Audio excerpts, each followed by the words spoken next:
I often tell my clients not to be concerned if they feel a need to start small and build their skills and capabilities gradually. What I don't always have time to talk about is why I know that from firsthand experience. I talk a fair amount about riding bikes and why it's one of my favorite forms of cardiovascular endurance training. What's funny is, back in 2008 and 2009, I was dating somebody who had become a pretty serious cyclist in his spare time and wanted me to join him. So we picked out a nice used bike for me and we started going on rides together. Neither he nor I understood that we should be giving me more time to train up to the level that he was at. I didn't have the smarts or the self-confidence to say, hey, wait a second, I really need to tone it down. And he didn't think of it either. After we broke up, that bike sat in my garage for a couple of years, gathering dust. My career at the time was in-person IT computer support on a university campus. And because it was in person, I didn't answer a lot of phone calls. I would go directly to where people were and work on the problem with them or for them at their location. The buildings that I was responsible for were up to maybe a quarter of a mile, sometimes even a half a mile apart from each other. So I did a lot of walking during my job every day. And I also lived about a mile and a half from campus. So I did a lot of walking to and from work, and I considered that to be enough exercise. It probably wasn't, but it was certainly better than nothing. A couple of years after this guy and I were no longer seeing each other, all of that walking made my knee decide, hey, you're doing too much and I need to give you shit about it. I couldn't give up the walking on the job, but what I could do was modify my commute to and from campus. And even though I hadn't had a great experience on that bike, I hauled it out of the garage and dusted it off because I felt like, okay, maybe I can make this work for me. It wasn't just the physical skills that I needed to work on. I also needed to work on emotional skills like having the self-confidence to ride this thing every day. Because I live in an inner suburb and the campus is in another inner suburb right next door. And there's a lot of traffic, especially during rush hour, which is when I needed to be commuting on that bike.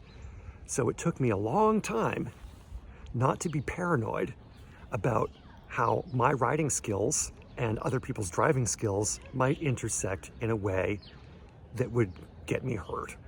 It would be correct to say that I pushed through my physical and emotional limitations, but it would also be entirely accurate to say that I made sure to give myself the time to do that. Time that this ex-boyfriend and I had not taken together when I needed it, maybe even when he needed it. When I was overwhelmed, I let myself feel those feelings, and I continued anyway, but I didn't shut myself down. And I understood that I was building skills, and that with time, I would probably acquire more confidence. The funny thing is, then I wound up falling in love with riding in general.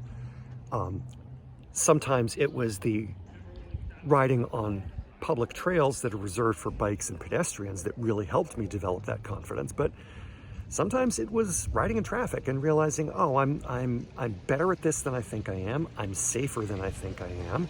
I'm stronger than I think I am. And I'm going to let all of those thoughts and experiences get into my head, but I'm going to let them do it at the pace that's natural for me, not the pace that would work for somebody else.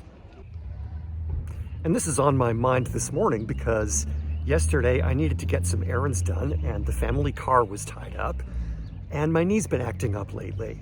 I don't know if it's, breaking down more seriously again and leading to, the time when I'm going to have a replacement, or if it's just cranky with me right now, but I wanted to get those errands done, and it was good enough weather that I could plan a series of trips around the city using my bike.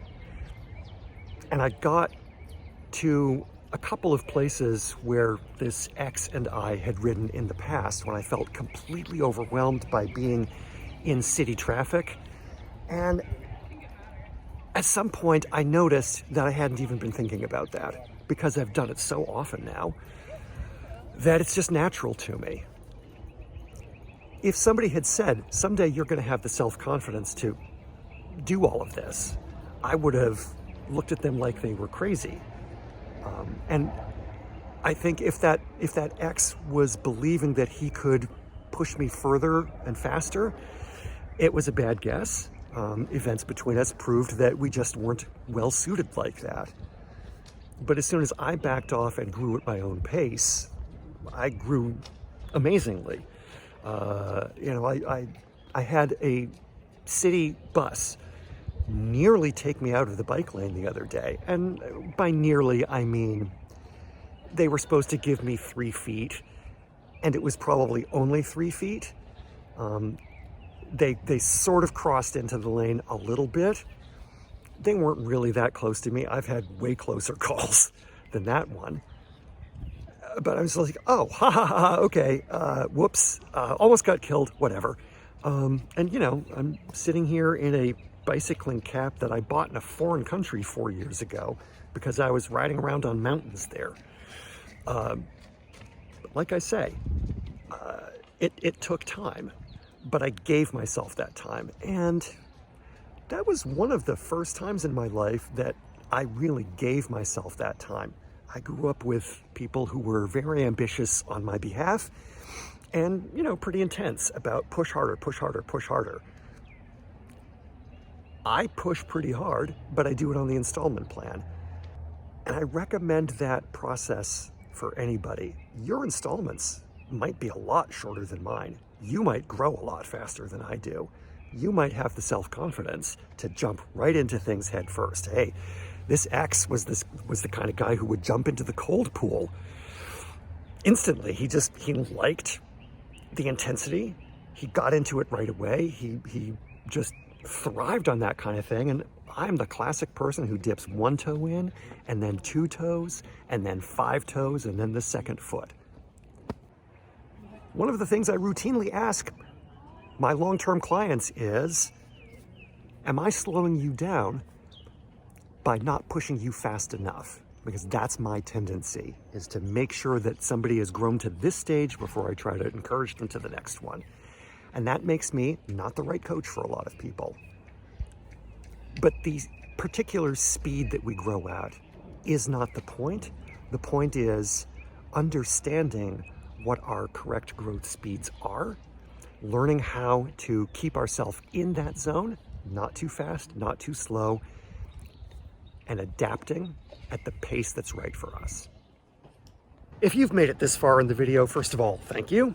Second of all, if this video or any of my others have entertained you, made you smile, taught you something, given you some support on your own journey for mental or physical health and fitness, please consider subscribing to the channel. And if that's too much of a commitment right now, please at least give it a thumbs up.